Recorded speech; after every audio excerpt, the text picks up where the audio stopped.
J'ai l'habitude de commencer mes conférences toujours par ceci. Il n'y a pas de plus grande folie au monde que de condamner pour faux ce qui ne nous semble pas vraisemblable, et de ramener la puissance de Dieu et de notre mère nature à notre propre capacité et à notre suffisance. C'est l'essai numéro 26 de Montaigne. Il n'y a pas de plus grande folie au monde que de condamner pour faux ce qui ne nous semble pas vraisemblable. Parce que l'homme a des limites qu'il ne connaît pas, mais il se les fixe et il reste dedans, alors qu'il pourrait les transcender et les dépasser. Et vous allez voir qu'avec les cellules souches, vous allez découvrir des choses qui dépassent la raison raisonnante et qui sont pourtant la réalité. L'histoire du travail sur les cellules souches que j'ai réalisé a commencé il y a une dizaine d'années dans un endroit qui s'appelle Klamath Falls. Klamath Falls, ça se trouve aux États-Unis, en Oregon, où il y a un lac qui s'appelle le lac Klamath et où pousse une algue spécifique, la Phanizomenon flosaceae. La Phanizomenon flosaceae est une algue unique au monde. Unique au monde, elle est sauvage, elle ne pousse que là-bas, elle ne peut pas la cultiver. Et elle a une particularité, c'est l'aliment le plus riche connu à ce jour sur la planète, avec 115 micronutriments. Cette algue est connue depuis très très longtemps aux États-Unis et également dans d'autres pays. Elle a seulement été autorisée en France le 20 septembre 2007. Et cette algue, aux États-Unis, on s'était aperçu que les gens qui la consommaient n'étaient jamais malades, ou ceux qui étaient malades revenaient en santé. Et un de mes collègues me dit, et si dans cette algue il y avait des éléments, des molécules qui stimulent la production des cellules souches de moelle osseuse. La théorie des cellules souches date de Maximo en 1907. Vous voyez que c'est pas d'aujourd'hui, donc on n'a rien découvert. On a juste essayé d'appliquer, d'augmenter cette prolifération de ces cellules souches. Alors, l'homme est composé de 75 billions de cellules. Pour arriver à ces 75 billions de cellules, eh bien, il a bien fallu commencer par une, pour que ces cellules se multiplient. Chaque jour, notre corps va fabriquer des cellules de réparation. Notre cœur va fabriquer des cardiomyocytes, le foie des hépatocytes. Mais le foie ne fabriquera que des hépatocytes et le cœur que des cardiomyocytes, parce que ces cellules sont différenciées. Ce sont des cellules d'organes. D'accord ? Et une cellule de cœur ne peut pas aller réparer une cellule de foie. Ou un foie. Et une cellule de foie ne peut pas aller réparer un cœur. C'est biologiquement impossible. Le corps génère en moyenne 25 millions de cellules de réparation par jour. Le cœur que nous avons aujourd'hui a totalement été restauré en 4 mois. En 4 mois, le cœur que nous avons aujourd'hui n'est pas du tout le même que celui que nous avions il y a 4 mois. Il en est ainsi de tous les organes et même du cerveau. Ce qui est étonnant dans le cerveau, c'est que ces cellules, les neurones et les cellules gliales se régénèrent en permanence et pourtant on a le souvenir de ce qui s'est passé il y a 1 an, il y a 2 ans, il y a 10 ans, il y a 20 ans. C'est un miracle. Avant d'arriver à un corps complet de 75 billions de cellules, eh bien, il faut bien commencer par une seule. Alors, comment ça se passe chez les mammifères ? Eh bien, c'est un ovocyte qui est fécondé par un spermatozoïde, bien entendu, et qui va donner la vie. L'homme ne sait pas donner la vie. L'homme ne donne pas la vie. C'est un acte magique. Nous pouvons dupliquer, nous pouvons cloner. Nous ne pouvons pas donner la vie. On ne sait pas faire, ça ne nous appartient pas, grâce à Dieu.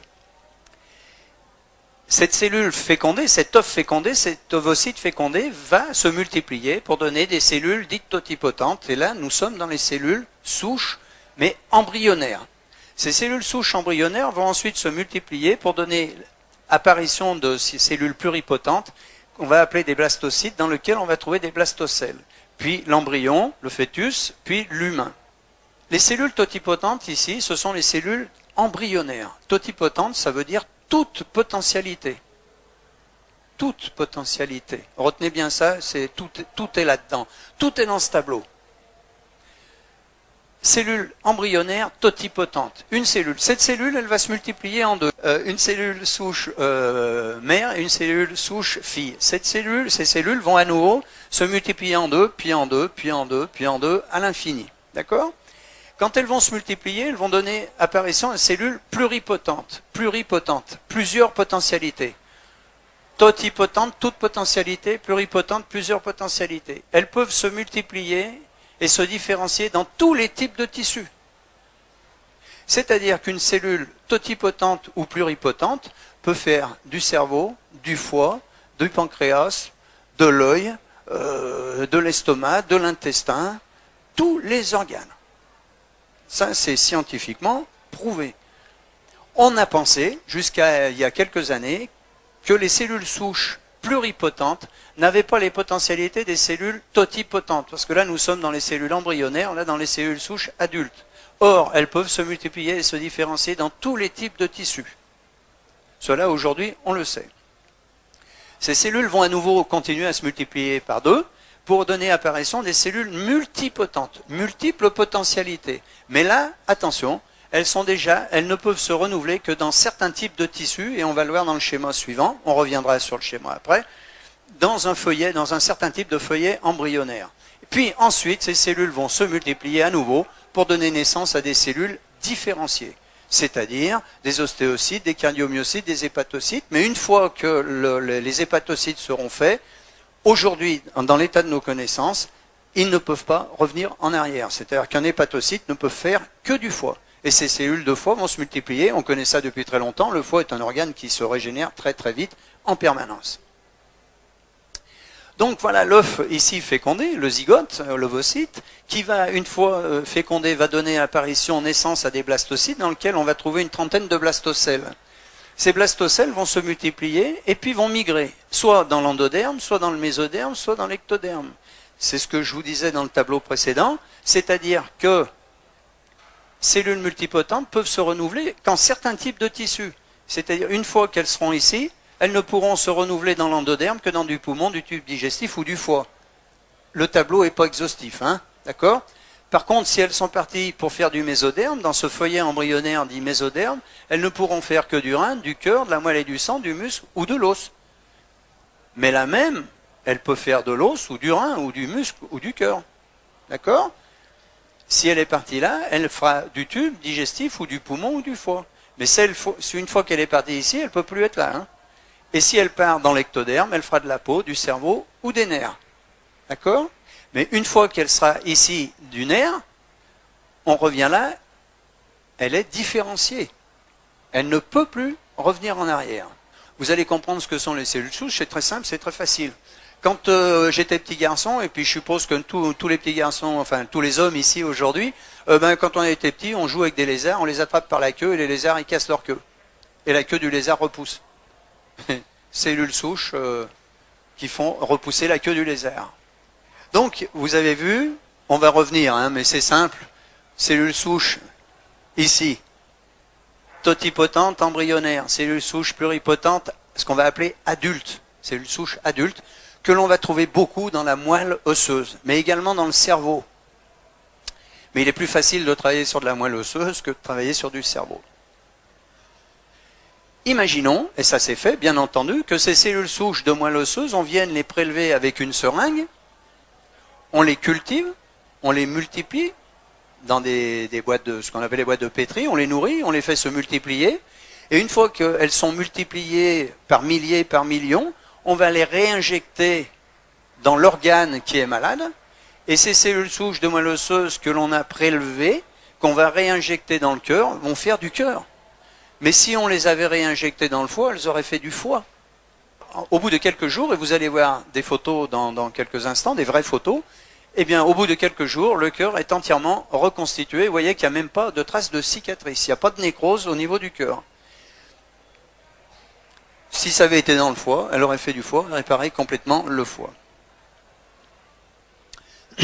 Alors, les petits points bleus ici, ce sont les cellules souches qui, naturellement, tous les jours, nous en relarguons environ 3 millions de cellules souches de moelle osseuse. Hein, environ 3 millions. Tous ici, c'est une moyenne. Et ces cellules souches, de manière naturelle, migrent à travers l'os et vont circuler dans la circulation sanguine. Il faut 36 heures à une cellule souche pour qu'elle fasse le tour complet du corps humain. 36 heures. Alors imaginons que ce petit point bleu ici, ce sont des cellules souches qui circulent, hein, ça c'est des veines, des artères, et puis elles partent ici. Et elles arrivent dans le foie. Et ici, vous voyez dans le foie, injury. Injury, c'est un stress. Il y a un problème au foie. Eh bien, qu'est-ce qui va se passer? Le foie, lorsqu'il a un problème, quel que soit l'organe, il va générer des signaux de détresse, qu'on appelle des cytokines. Imaginons qu'il y ait le feu ici, qu'est-ce qu'on va faire? On fait le 18. Ben, on ne fait que reproduire ce que fait la nature. Le foie, il fait le 18. Les cytokines vont appeler au secours. Donc, les cellules souches sont les pompiers, elles arrivent ici. Elles arrivent ici et elles vont réparer le foie, parce que le foie a appelé. Mais elles ne vont pas réparer ça comme ça par hasard. Et là, je vais vous montrer un tout petit morceau de film. Regardez-le bien, c'est assez impressionnant. Vous avez ici une cellule souche et ici ce qu'on appelle une cellule d'adhérence. Parce que les cytokines, ce sont ces signaux de détresse. Mais la cellule souche, quand elle va passer, elle va passer. Et comment elle va faire pour faire du foie? Eh bien, il faut qu'il y ait une cellule, ce qu'on appelle les cellules d'adhérence, qui vont les coopter. Et regardez bien ce qui va se passer. Ça, c'est une cellule souche. Ça, c'est une cellule d'adhérence. Regardez bien, ça dure pas longtemps, mais c'est très très chouette. For the brain from embryonic stem cells. And it turns out that we're able to do this. And that these neural stem cells, as we call them. La cellule d'adhérence va chercher la cellule souche et lui dit, viens ici et toi, tu vas faire du foie, si c'est un problème de foie, ou du cœur, si c'est un problème de cœur. Ce film a été fait par l'université d'Édimbourg. C'est pas moi qui l'ai réalisé, mais je trouve que le petit morceau, bon, tout le reste, c'est très très chouette, mais celui-là est particulièrement beau. Donc cette cellule, ici, elle va passer, elle va arriver là parce qu'il y a eu des signaux de détresse des cytokines, et au moment où elle va passer là, il y a une cellule d'adhérence qui va la coopter, et pour dire, toi tu restes là, tu fais du foie.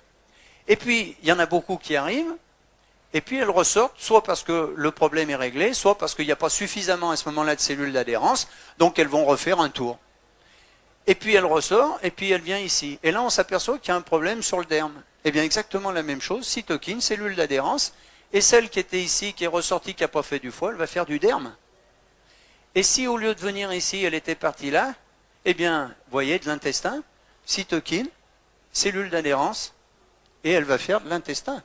Celle, quand elle est ici, elle ne sait pas si elle va faire du foie, de l'intestin ou du derme. Elle peut tout faire. Pluripotente. C'est merveilleux. C'est merveilleux. Donc nous avons, chaque jour, 3 millions de cellules souches que nous libérons et qui sont capables de nous réparer. Lorsque l'on se blesse, je prends la main, c'est plus facile pour moi pour vous montrer, on se blesse à la main, eh bien vous savez qu'au bout il va y avoir du sang, et puis ça va coaguler, il va y avoir une croûte, et quand la croûte tombe, c'est réparé. Eh bien il y a des cellules souches évidemment de l'épiderme, et du derme si c'est profond, de l'épiderme en surface, qui sont venues réparer, mais également des cellules souches de moelle osseuse. Ah, c'est bien, vous dites ça, mais vous pouvez le prouver. Eh bien c'était tout le but du travail, c'était de prouver que c'était bien des cellules souches. Alors comment on fait? Eh bien c'est très simple. Alors un petit schéma ici, pour vous rappeler, si on parle bien de moelle osseuse, pas de moelle épinière, les cellules souches de moelle osseuse migrent à travers l'os, et ces cellules souches peuvent faire du muscle squelettique, des cellules épithéliales, des neurones, des cellules gliales, du muscle cardiaque, de la graisse, des globules rouges, des globules blancs, du cerveau, du foie, etc. Les mêmes. Les mêmes. Nous étions convaincus de ça, mais il fallait le démontrer. Donc nous avons demandé au professeur Orlik, vous voyez Orlik ici, le professeur Orlik, il travaille à l'université dans l'Illinois, et on lui a demandé, parce qu'il ne faut pas être à la fois juge et partie, il faut demander à l'extérieur, monsieur le professeur, est-ce que vous pouvez prouver que ce que l'on dit est vrai? Donc il a fait les essais. Alors qu'est-ce qu'il a fait? Eh bien il a provoqué une centaine d'infarctus du myocarde sur des souris. À ce moment-là, le professeur Orlik sépare ces 100 souris en 2 lots de 50. Il les remet dans leur cage, et dans les premières, il les remet dans leur cage et il leur donne à manger de la nourriture comme d'habitude. Et on s'aperçoit que 27 jours après, du groupe contrôle, il y a une scarification terrible au niveau du muscle ventriculaire, vous voyez en bleu ici, une toute petite reconstruction en rouge sur uniquement 17% de survivants. D'accord? Infarctus du myocarde, et on les laisse se débrouiller, on ne change rien au régime alimentaire. Sur le deuxième lot de souris de 50, le professeur Orlik les remet également dans leur cage, mais là, cette fois, il adjoint à la nourriture des molécules que nous avions isolées de l'algue bleu vert dont je vous ai parlé au départ. C'est pour ça que je vous ai rapidement parlé de l'algue bleu vert. Nous isolons 2 molécules et on la rajoute à la nourriture. Et qu'est-ce qui se passe quand on rajoute ces 2 molécules à la nourriture? 27 jours après, du groupe contrôle, Orlik, renouvellement total du muscle ventriculaire. Vous voyez, aucune scission, la cicatrice a complètement disparu. Ce sont des vraies photos, ça, hein, c'est pas des photos de montage. 73% de survivants contre 17%. Il n'y a pas d'effet placebo chez les animaux. Donc l'écart est réel. 17% chez celles qui se débrouillent toutes seules avec une toute petite, vous avez vu, revascularisation, un tout petit muscle. Là, le muscle est entièrement refait en 27 jours. Ah, c'est bien. Donc, c'est ça, 73% contre 17%. Oui, mais c'est un constat. C'est pas une preuve. Ah, vous avez raison. C'est pas une preuve. On peut faire ça à l'infini, ça ne sera jamais une preuve. Alors comment prouver que c'était bien des cellules souches qui arrivaient de la moelle osseuse? Eh bien, je le dis dans toutes les conférences, lorsque j'étais plus jeune, à partir de l'âge de 15 ans, dans les 63, eh bien, je faisais de la spéléologie. Et quand on perdait une rivière souterraine, on mettait dans l'eau de la rivière un produit qui s'appelle la fluorécéine. Cette fluorécéine, c'est un produit qui est indélébile et que l'on va retrouver 100 mètres, 500 mètres, 5 km, 10 km, 20 km, 30 km plus loin, quand l'eau va résurger. Et quand cette eau va résurger, va ressortir de la terre, dans un lac ou dans une rivière, on va voir que cette eau est fluorescente. C'est la preuve qu'elle vient bien de l'endroit où on a mis la fluorécéine, elle est passée dans la terre et elle ressort. Eh bien, on a fait exactement la même chose. Le professeur Orlik a simplement mis un produit fluorescent dans la moelle osseuse, que l'on appelle le test d'immunofluorescence. On provoque un infarctus du myocarde, ou peu importe l'accident, et à ce moment-là, on attend, et on regarde ce qui se passe, et 36 heures après, alors bon, ça c'est un dessin, bien entendu, le cœur humain, il y a un infarctus du myocarde, et 36 heures après, qu'est-ce qu'on s'aperçoit? Que 30% des cellules de réparation étaient fluorescentes. Donc elles venaient bien de la moelle osseuse, elles avaient migré, et pour venir réparer le problème, grâce aux cytokines qui appellent, et aux cellules d'adhérence. CQFD. La démonstration était faite que c'était bien ça. Alors notre but à nous, c'était de dire, eh bien, puisque nous avons 3 millions de cellules souches de réparation, et que manifestement ça ne suffit pas, surtout lorsque l'on vieillit, pour ça que l'on vieillit, est-ce qu'il n'y aurait pas dans cette algue bleu-vert des éléments qui permettent de stimuler l'augmentation de ces cellules souches et leur prolifération? Eh bien oui, et on avait isolé à l'époque 2 éléments qui ont permis d'augmenter cette production et cette migration de 30%. C'est-à-dire qu'au lieu d'avoir 3 millions de cellules de réparation quotidiennes, comme je vous ai dit tout à l'heure en moyenne, eh bien on en avait 3,9 millions. Donc on avait 900 000 cellules souches de réparation supplémentaires. Donc c'était déjà un grand progrès. En 2007, j'arrête de travailler avec l'équipe d'Oregon et de Californie, c'était la même, on travaillait dans les 2 universités. Et là, je vais travailler avec le professeur Paul Raoul Sandberg à l'université de Tampa, en Floride. Tampa, c'est la 9e université des États-Unis. Et là, on va rajouter au produit de Paul Raoul Sandberg de l'université de Floride le noyau cellulaire, le cœur de la phanisoménon, isolé avec l'éthanol. Ça veut dire qu'aujourd'hui, au lieu d'avoir 3 millions de cellules de réparation quotidiennes, on en a 5,4 millions. Ça change beaucoup de choses. Ça veut dire qu'on est capable vraiment de se régénérer beaucoup plus vite et beaucoup mieux. C'est un phénomène naturel. Il n'y a, depuis 10 ans, aucun épuisement de la production de ces cellules souches de moelle osseuse. C'était les questions qu'on a pu se poser pendant 2 ans, 3 ans au départ. Mais est-ce qu'un jour, on ne va pas épuiser? Non. C'est comme le sang. Quand vous êtes donneur de sang, on vous prend un quart de litre de sang. 3 jours après, votre sang il est entièrement reconstitué. Eh bien là, c'est la même chose. Au bout de quelques heures, les cellules souches sont à nouveau reconstituées, etc. Il n'y a pas d'épuisement du trop de prolifération des cellules souches. Donc on a mis un produit au point qui s'appelle le Synerstem que vous avez ici, qui est donc à base de myrtille, de thé vert, de bleuet, de carnosine, de vitamine D3 et du cœur de la phanisoménon. Uniquement le cœur, hein, je ne parle pas de la totalité de la plante, uniquement le cœur.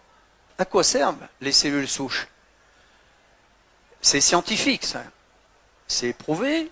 Vous avez en blanc la bibliographie. Alors vous voyez que les travaux datent de 2003, les premières publications 2002-2003, puisqu'on a commencé en l'an 2000.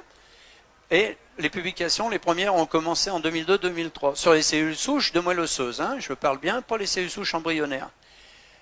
Accidents vasculaires cérébraux, vous connaissez les AVC, utilisés sur les AVC. Les cellules souches adultes du cerveau, de la moelle osseuse et du sang de cordon ont un effet thérapeutique. Les cellules colonisent spontanément la lésion. Publication. Les diabètes, insulino ou non insulino-dépendants.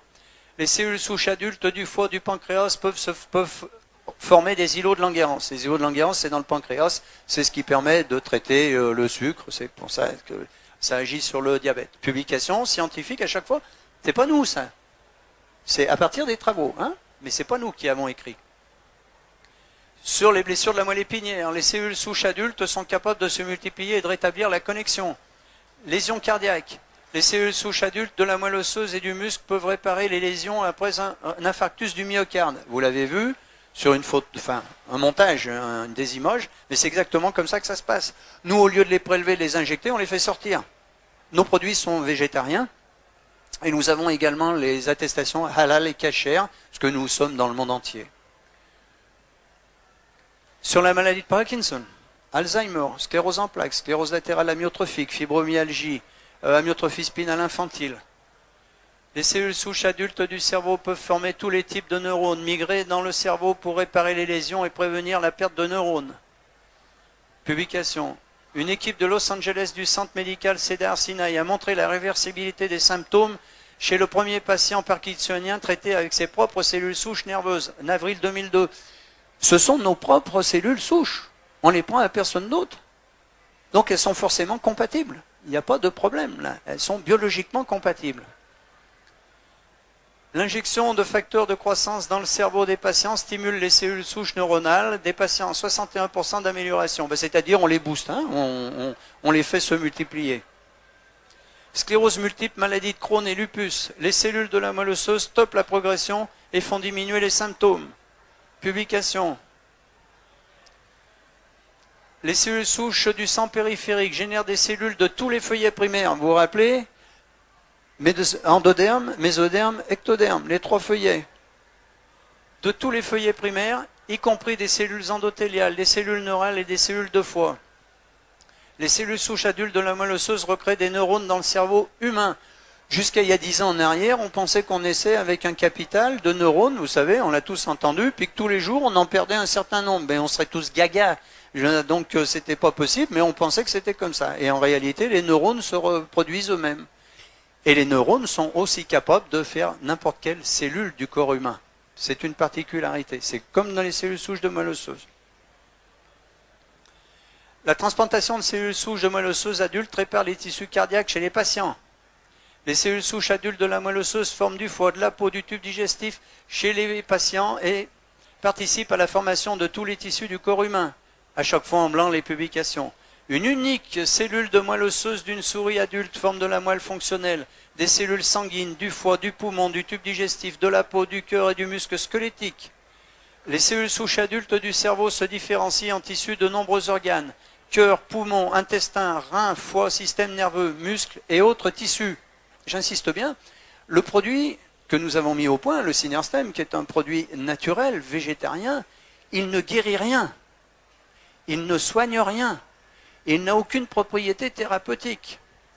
Vous avez bien compris que son seul rôle, c'est de stimuler la production de nos cellules souches et leur migration. Et que ce sont nos cellules souches qui nous réparent. D'accord ? J'insiste, c'est important. On ne prend pas de raccourci. Le produit ne guérit rien. Aujourd'hui, on sait que l'on peut augmenter la production et la prolifération des cellules souches de moelle osseuse de 80%, ce qui nous permet d'avoir, de presque pas tout à fait doubler, bientôt oui, mais pas encore, de doubler notre capacité d'auto-régénération. Alors, vous avez beaucoup de résultats positifs, mais vous avez aussi des échecs. Et ces échecs, c'est pourquoi ? Eh bien, il y a deux critères à ça. Et les échecs, on les a quantifiés. Sur toutes les pathologies confondues, 7%. Et 7%, c'est pas beaucoup, 7% d'échecs. Mais c'est 7% de trop. Mais on ne pourra jamais arriver à 100%. Et celui qui vous dirait ça sera un menteur. Et 7% d'échecs, pourquoi ? Deux critères. Un, des gens qui vont arrêter trop tôt. Nous avons eu une dame qui avait une sclérose en plaques depuis 15 ans. et qui, cette année, là, au salon à Paris, vient me voir avec ses béquilles en me disant « Monsieur Poignet, ça n'a pas marché. » Ah bon, c'est quoi une sclérose en plaques? Vous avez pris pendant combien de temps? 4 mois. Et je ne suis pas la fée Clochette, ni Merlin l'Enchanteur, et je ne peux pas dire combien de temps ça prendra. Mais cette dame, elle avait une sclérose en plaques depuis 15 ans, il fallait qu'en 4 mois, elle soit debout, sans béquille. Mais je ne sais pas, peut-être qu'il fallait qu'elle fasse pendant 1 an. Et puis peut-être que ça n'aurait jamais marché. Parce qu'il y a des gens chez qui ça ne marche pas. Et ça ne marchera jamais, parce qu'il y a une partie de la population dans le monde qui ne relâche pas les cellules souches de moelle osseuse. Donc ils n'ont pas cette capacité supplémentaire pour s'auto-régénérer. Voilà. Mais je ne sais pas expliquer pourquoi. Les cellules souches de moelle osseuse, également, ne sont jamais cancéreuses. Je ne sais pas si je l'ai dit, mais je le dis, c'est important, ne sont jamais cancéreuses. Vous savez, j'aime bien aussi cette phrase de Mark Twain. C'était impossible, mais ils ne le savaient pas. Alors ils l'ont fait.